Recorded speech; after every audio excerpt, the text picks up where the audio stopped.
Hi friends, welcome to our YouTube channel PharmaGest.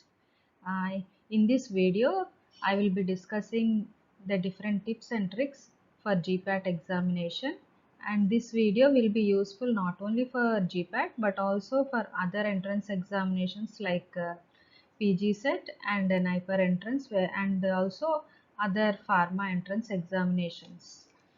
Okay, so let's begin our video. So what is GPAT?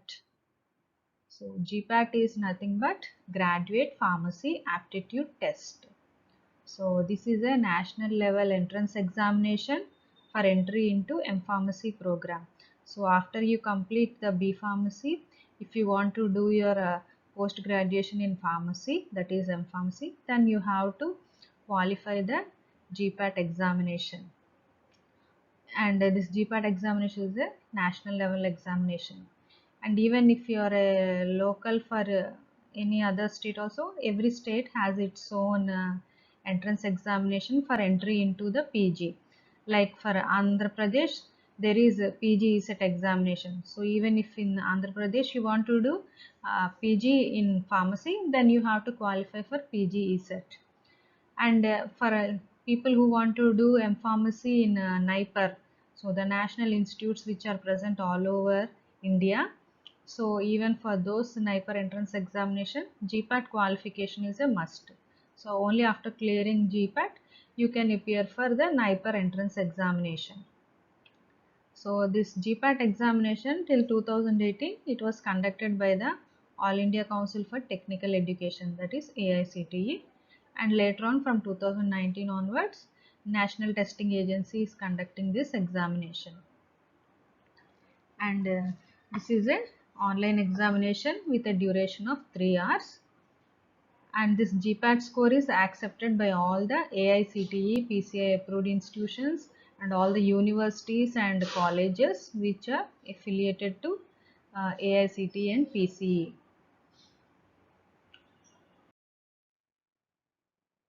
Now what is the marking scheme for GPAT examination? Like how many number of questions are there? So there are a total of 125 questions for the examination, and the total number of marks is 500, and the duration of the exam is 3 hours, and for every correct answer 4 marks will be given, and for every wrong answer there will be a deduction of 1 mark. So if you want to qualify the examination, there will be a qualifying score which changes every year based on the number of candidates appearing and the highest score they are getting. So if you write the answer correctly, you will get 4 marks, and if you get the answer wrong, 1 mark will be deducted. Now how to prepare for GPAT? So what is the strategy? So students will be having a number of questions like where to start, how to start. Okay, so what are the books to read? So you will be having a number of questions which makes you so much they say feeling sad. So for that, what you should do, you should have a plan. So you should prioritize the subjects, like divide the subjects into major subjects and then minor subjects, so that it will be easy for you for preparing this GPAT examination. Okay, so what are the major subjects for GPAT examination? So the major subjects are pharmacology, medicinal chemistry, pharmaceutics, pharmaceutical analysis, and pharmacognosy. And what are the minor subjects? Biochemistry, organic chemistry, inorganic chemistry, microbiology and biotechnology, biopharmaceutics, and pharmaceutical jurisprudence. So for the GPAT syllabus, the syllabus is very huge whenever you are preparing for the examination, not only for GPAT, even for NIPER also, and even for PG set, because it includes the 4-year syllabus which you studied in your B Pharmacy. So all the questions will be coming from all the subjects which are covered in all these 4 years. So what you should do is, because it will be like if you are reading right from first day of the college, like when you have joined from B Pharmacy first year onwards, if you are regular and consistent in your studies, in your preparation, then after final year appearing for GPAT examination will be easy. But if you are not like that, so we know every student what they do, they study only just before the examination. So just before the examination you put it on the nose all the syllabus, and just you sneeze it on the exam paper, and after that you come back to home, you will just get the qualifying mark. So if that is the mode of preparation for your 4-year course, then saying the GPAT examination will be a tough one. So what I suggest is, okay, whatever is done, said and done, but if you want to qualify for the GPAT examination, you should make a plan, like because the syllabus is very huge. So what you should do, you should divide the subjects into major subjects and minor subjects. Major subjects means the subjects from which more number of questions are asked, and minor subjects are the subjects from which less number of questions are asked. Okay. So what should be your strategy for preparation of the exam? So just now as I said, you should prioritize the subjects first. Okay, and after prioritizing, read the standard textbooks which are available for every subject. Okay, so if in our B Pharmacy syllabus itself, for every subject, some standard books are prescribed in the syllabus. If you are reading those standard books, then this examination will be very easy. But if you are reading ready-made notes or guides or any other thing which are available locally, that will not help. That will help only temporarily, only for your examination. But if you want a good score, not only in GPAT or any other examination, you should read the standard textbooks which are mentioned in your syllabus. And then when you're reading itself, if you make notes for every subject, so all the important points related to the subject, if you make a notes, then it will be easy for you to revise at a later point of time. And then if try to complete the syllabus which is prescribed, and revise regularly and do the practice test. So only just preparing notes and keeping is not enough. You have to revise regularly, because we forget whatever we read within 24 hours. So if you have to remember whatever you are reading, you should keep revising regularly.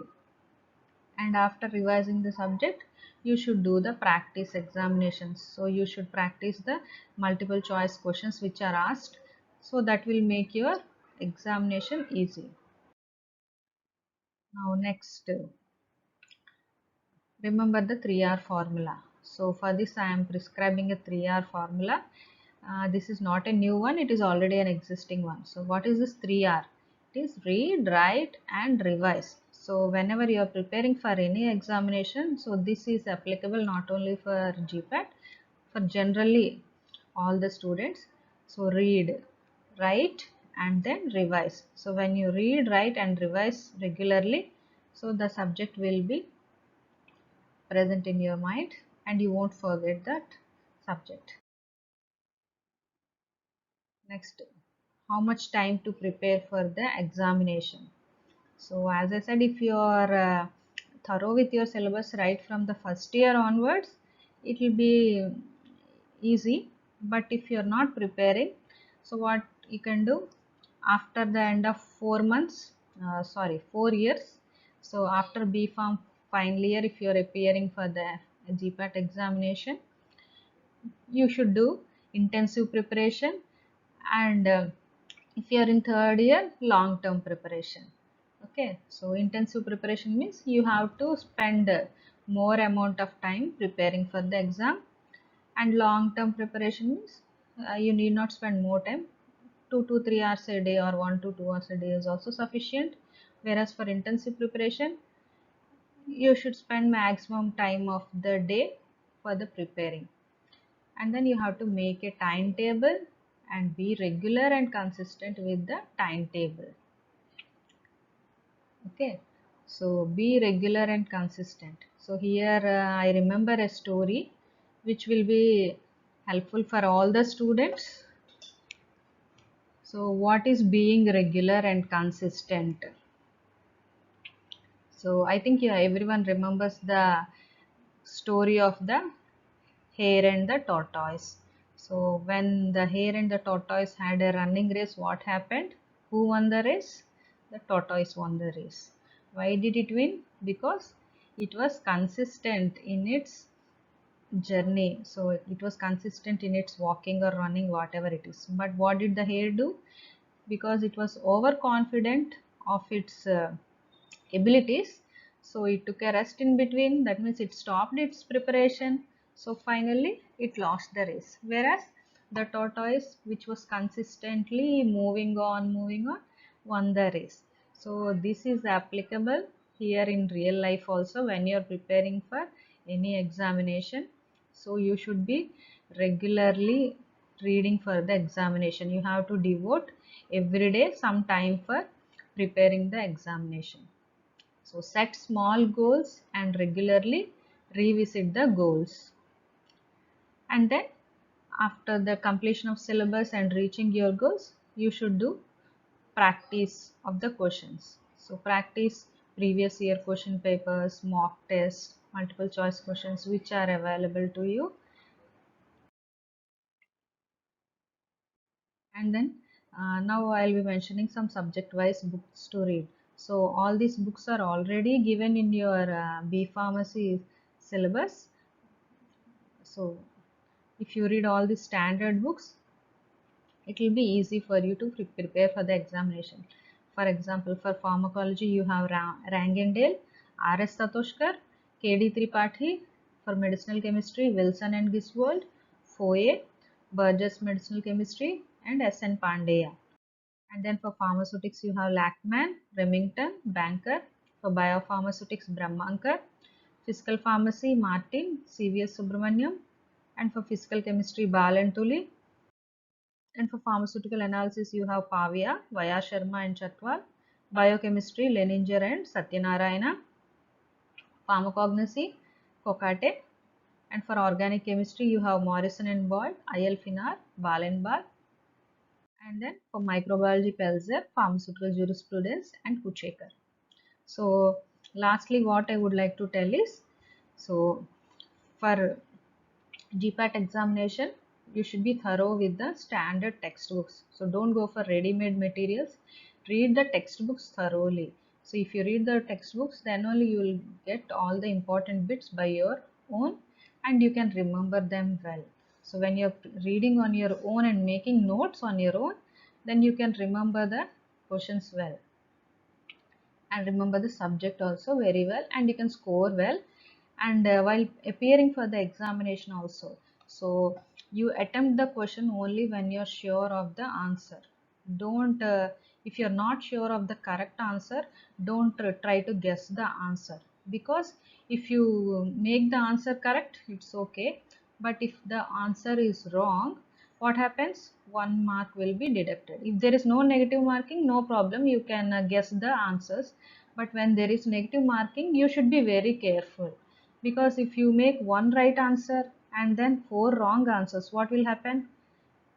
So the 4 marks which you have got will be minus by this wrong answers. So 4 minus 4, you will get 0. So if you are sure only, then only attempt the question. Then at least you will have that 4 marks in your hand. So that's why when you are sure of the question only, answer only, you attempt the question. Otherwise, do not attempt the question. Okay, so don't make any guesses and lucky dips and all those things. That will not work in these examinations which have negative marking especially.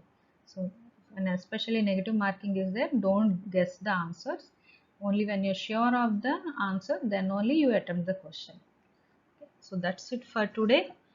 Hope you like the video, and if you like the video, give it a thumbs up and share and subscribe to our channel for more videos. Thank you.